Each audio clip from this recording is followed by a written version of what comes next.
Ladies and gentlemen, boys and girls, I love being able to share poetry with you guys in honor of the community poetry space, which is what these readings on the first Wednesday of the month are for.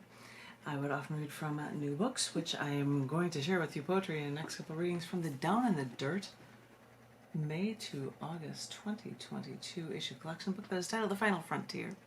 This is a picture from the James Webb Telescope. It is one of the first ones that came out, and actually I have made it a background thing on my computer and don't have a rotating one. I'm just leaving this. I like it that much. I'm that much in my astronomy buff here. But I thought I would share with you a couple poems from this that also appear in periodic table poetry books. So these first two poems I'm going to share with you are not only in The Final Frontier, but they are also in a Twitterverse periodic table poetry book, probably the most recent Scarce Publications book from Janet Kuypers. I hope you appreciate these two short poems, Twitter length, honestly. This first one is titled Hydrogen 3, Glow for Me. A plastic watch and glowing dials looks like a toy. Even with tritium in it. The radioactivity is no big deal. Or that tritium is used in making a hydrogen bomb. Because sick history is good for a play watch too. That's a fun thing about issue collection books. If there is material that is about an element, I will put in element poems afterward, and that is the added bonus for the Twitterverse periodic table poetry book. Not only do you get poems about the element, but you'll get isotopes like H3, tritium. And you might get a few more that are related to isotopes, because I'm going to share with you a few about hydrogen in this one, and this is another one that is periodic table poetry. Sorry. This is called Hydrogen Laced with Pi.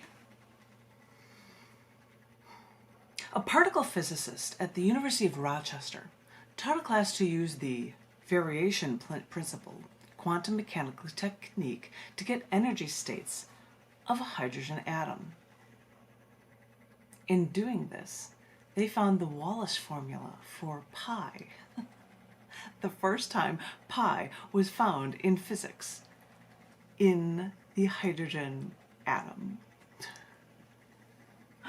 I know they're weird science stories, but the thing is, and if there's room in the books, I will also include images from them. There's a deuterium one, which I'm not going to share with you. But hydrogen laced with pi, haha, I can show it in the book. It's impossible to see because it's really difficult when you're looking at it on a screen like this, but you can see it in the book, which it's much clearer for me to see it when I'm looking at it straight here versus through a screen. Or if you look up this poem, Hydrogen Laced with Pi, online, you could see the Instagram / Twitter / Facebook / Tumblr image that accompanied this poem as well. And you can see it big and in color, but these next ones that I'm going to share with you are ones that are longer than Twitter length poems. So they appear not only in this book, The Final Frontier, which has the coolest cover ever, but they also appear in the periodic table of poetry, which is a mammoth volume that carries a lot of things for every element in the periodic table. Yay, yippee skippy, elements, science, what am I talking about? I'm talking science, but this is a really cool, strong one, and I hope you guys appreciate it.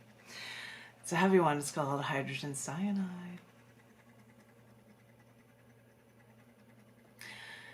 He was once a college chemistry professor, so he hoped he was a shoo-in for work with the Waffen-SS.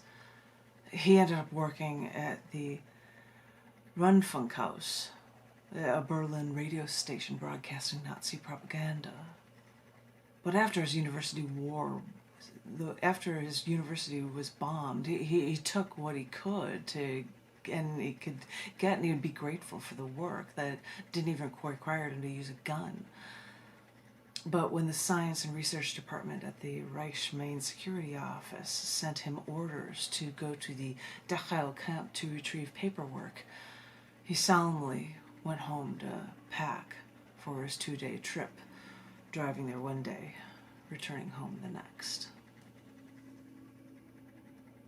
He'd seen the Sachsenhausen concentration camp 35 kilometers north of Berlin, but Sachsenhausen was more of a training center for Schutzstaffel officers before the SS men were sent over to oversee their camps. And although Dachau was small, it was essentially the first and set the standard for all of Hitler's camps. He felt a tension knot in his stomach grow, even before saying goodbye to his wife and 2 children. Arriving at the camp the next afternoon, he learned that the lieutenant general was away from his office, so he could only get the necessary paperwork the next morning, which left him alone at the camp in a stranger's office. He paced. A part of him didn't want to go out there. There was safety inside these office walls. Here he could remain separate from the war.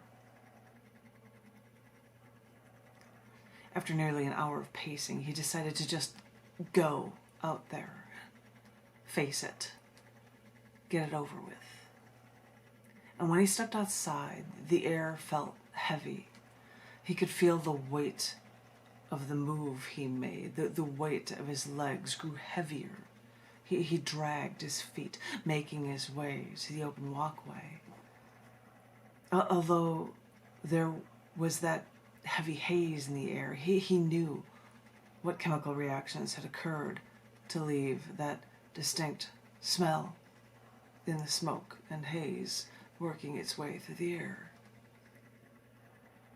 He saw across the clearing, the doors closed to the showers. So he walked with determination to bring himself to the hall. He could hear the sounds of people inside grow louder, but he then caught a glimpse of a guard that just made his way to the roof. As he got closer, he watched the soldier open what looked like a can, then shake it into the vent at the center of the building, before closing the vent and walking across the roof before taking the ladder back down. From the moment anything from that can made its way into the building, with every subsequent step he took, he could hear the wails and screams get louder and louder from the Jews inside. He stopped for a moment. Look, he thought. He knew what this was. Get used to this was all he could think to himself, to get his heavy feet moving again. He caught the soldier walking down the ladder from the building and quickened his pace to catch him before he got far from the building. Not able to see the ranking on his uniform shirt, he quickened his pace to not yell for the soldier. With the soldier still holding the jar in his hand, he asked if he could see that jar. Once he had it in his hands, he looked at all the elements on the label. Zyklon B. Hydrogen cyanide. He knew this poisonous liquid boiled just above room temperature, so he knew that all they had to do was drop some from a sealed can into an open hall, poisoning thousands in only 20 minutes. He knew the Germans first thought of using this prussic acid against Napoleon in 1813, and if they had, it would have been the first time hydrogen cyanide was used in warfare. But look at him now. The chemistry professor, reduced to thinking of how all these Jews inhale the bitter almond smell of hydrogen cyanide until it combined with the red blood cells causing death from oxygen starvation. He suddenly felt he needed to take a deep breath, get in all the oxygen he could. He saw the blue stains on the concrete walls, then walked back to the soldier to give the empty can. When the soldier, making small talk, said, One of the older Jews pleaded to me. I'm a decorated vet from World War I. I was in artillery battalion. We shot gas shells at the British and Americans. I shouldn't be here. My paperwork's with my luggage. And they just kept telling him to go into the showers. And he knew in World War I we shot those shells into trenches in France, so he shrugged and gave a slight grin to commiserate with the soldier, but he knew that everyone fights their own battles in this war. He was only a lieutenant, a lower ranking attaché than the colonel who sent him on this job, but he still held rank over this soldier.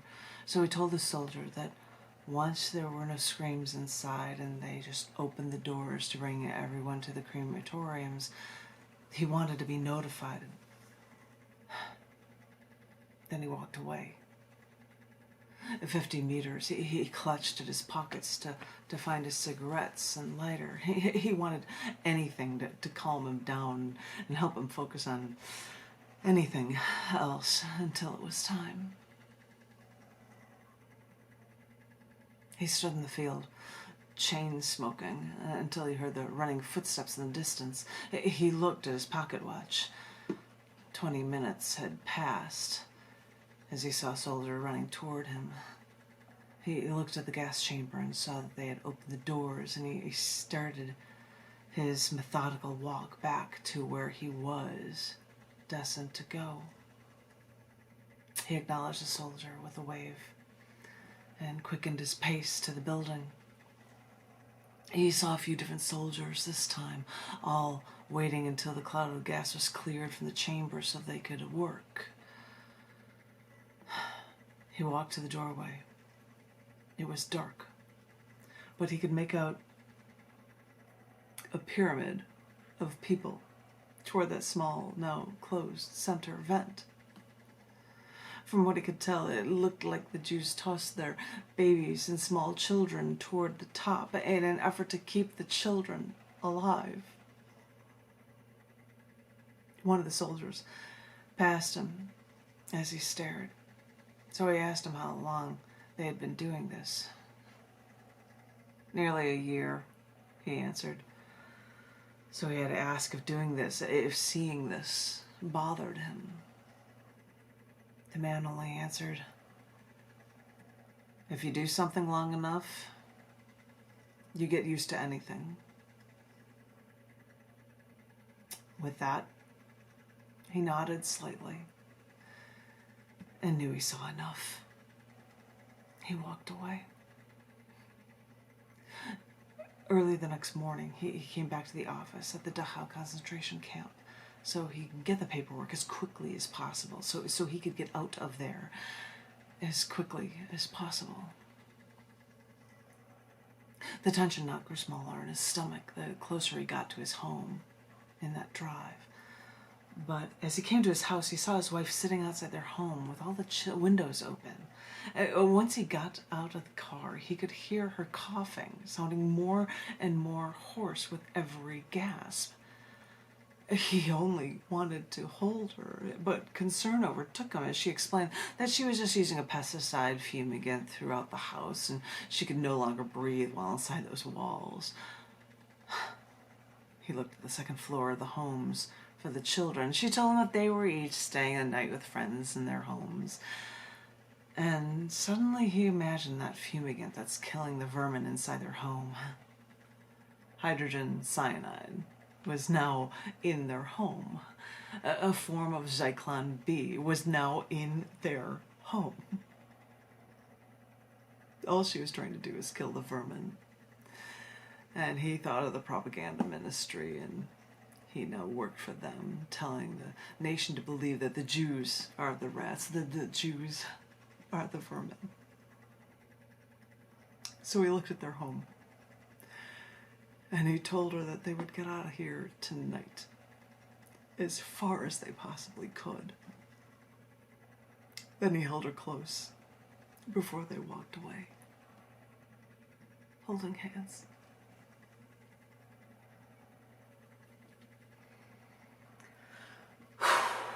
That was a deep one.